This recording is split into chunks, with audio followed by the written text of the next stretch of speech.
The Euphoria Season 3 finale drops this Sunday. 8 episodes, 7 main characters, one season that somehow managed to include a wedding, a toe amputation, a polo mallet, 14 penises, and a burning bush. If you've been keeping up, then you know all of this. If you haven't, we've got you. This is everything that happened in Euphoria Season 3. In order, as fast as we can do it justice.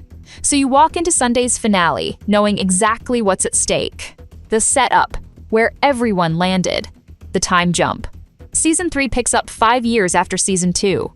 Everyone has left East Highland and scattered. Rue is in debt to drug kingpin Lori and running errands in Mexico to stay out of prison. Jules is at art school in LA. Cassie and Nate got engaged and moved to the suburbs.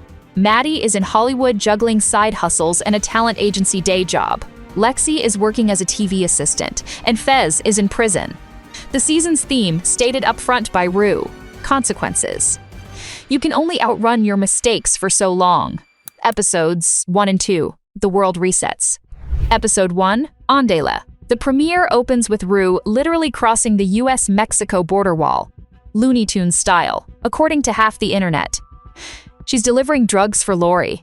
Alamo Brown, a black cowboy strip club magnate, is introduced as the season's main antagonist by shooting an apple off Rue's head on horseback.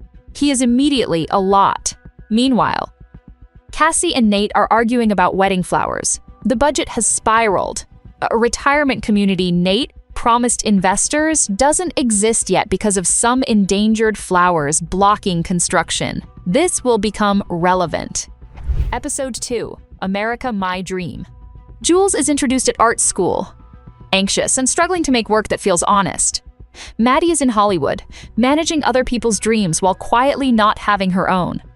Cassie, still engaged to Nate, asks her wedding planner sis sincerely, "But who am I?" Nobody has a good answer. Rue narrates the season's central obsession, the American delusion. The idea that reinvention is always possible.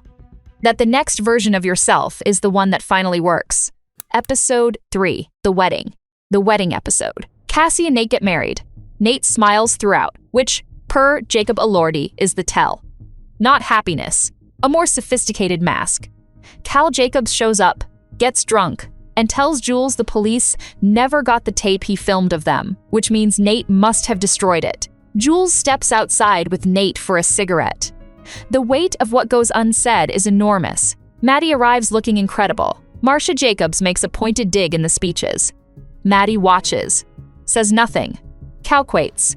Then Lone Shark Nas crashes the reception demanding $500,000. When it becomes clear that isn't happening, Nate loses a toe. His little toe, cut off at his own wedding. The consequences, as promised, have arrived. Episode 4, Rue becomes a snitch. The DEA picks up Rue. They have a photo of her in Mexico with a cartel leader. The deal: 20+ years in prison, or she becomes an informant inside Alamo's strip club. The Silver Slipper. She says yes, gets wired up, and walks in. At the club, she meets Kitty, a new dancer from Kansas who replaced Angel, who went to rehab. Rue, for once, tries to do something for someone else. It almost gets her killed. 2 of Lori's guys in Obama masks crash the club, shoot the manager, and rob the safe. The getaway driver is identified by her lips on CCTV. It's Faye. Rue gives Wayne up to the DEA. She is now fully embedded. There is no exit. Meanwhile, Cassie's makeover is complete. Maddie's plan: get her in front of influencer Brandon Fontaine's 22 million followers. It works. And Jules submits 14 penises to a network soap opera. Sharon Stone is incandescent. Jules paints the whole thing red and adds a larger one. Episode 5, Rue gets buried alive. Cassie's OnlyFans account launches. Maddie pushes her to do more. More asthma, more content, more everything. Cassie obliges. One scene involving a microphone and her chest goes viral with 12 million views on X. Several adult content creators give interviews to Variety calling the portrayal ridiculous and cartoonish. The show does not slow down.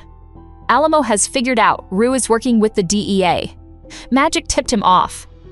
He takes Rue out to the field where he shot the apple off her head in episode 1, has Bishop bury her up to her neck, climbs on his horse, grabs a polo mallet, and charges. Cut to black. Episode 6, The Burning Bush. Rue survives, obviously, but she is not safe. Episode 6 is the season's quietest and, for many reviewers, its best. We get Alamo's origin story. Raised by a single mother, betrayed early by people who were supposed to protect him. The show is asking you to understand him, which is not the same as asking you to sympathize. Cassie deletes her OnlyFans. Nate receives his own severed ring finger in a package. Naz's men have escalated. He's now missing a toe and a finger inside 6 episodes, which is a pace most TV characters don't survive. Rue ends up alone in a church and calls her mum. Zendaya's performance in that one-sided phone call is the best scene of the season. Rue wants redemption. She wants to believe there's a version of this where she gets out. Driving home, she nearly dies in a head-on collision with a truck, swerves off the road, and finds herself face-to-face with a burning Joshua tree. Religion has been threading the whole season. It becomes the center of the final 2 episodes. Episode 7, Nate dies. The penultimate episode opens with Ali's backstory. His addiction, his marriage collapsing, his slow path to sobriety and service. It's overdue. Coleman Domingo is extraordinary in it. The point of the flashback is to set up what comes next. Ali, who has spent his life keeping people alive, is about to be tested harder than he's ever been tested. With Rue tries to explain her situation to Lexi, the DEA, the cartel, the Nazi she apparently also crossed paths with at some point this season. It sounds, to Lexi, like she is high again. The argument is brutal. It may be the end of their friendship. Cassie, trying to save Nate from Naz's escalating violence, sleeps with Naz's associate to buy time. Maddie, realizing the situation is now life or death, goes to the only person she knows with that kind of cash. Alamo. Getting into debt with Alamo, as the show notes, is as dangerous as anything Nate got himself into.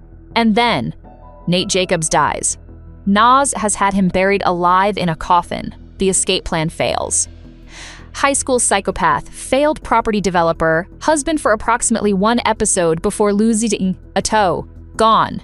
It is, as TV Line put it, a fitting end for a character who was terrifying at the beginning but pathetic at the end. Alamo kills Naz, which removes one threat but leaves Rue, attempting to rob Lori's compound with Faye's help. Completely exposed when Faye panics and screams, waking everyone up. The season finale is called In God We Trust. Rue is trapped inside a cartel compound. Ali's Book of the Dead sits on the table between him and Rue's empty chair at their NA meeting. And Cassie, who deleted her OnlyFans and lost her husband, is standing in the wreckage of every decision she's made in 3 seasons of television, 7 episodes. 1 toe, 1 finger, 1 wedding, 1 marriage destroyed, 1 OnlyFans career launched and deleted, 1 burning bush, 1 DEA wire, 1 buried alive cliffhanger, and 1 death that changes everything going into Sunday. The finale is called In God We Trust, which is either a hopeful title or the most ominous possible framing for what's about to happen to Rue Bennett. We'll have the full finale breakdown up the moment the credits roll on Sunday. Subscribe, and see you in the next one.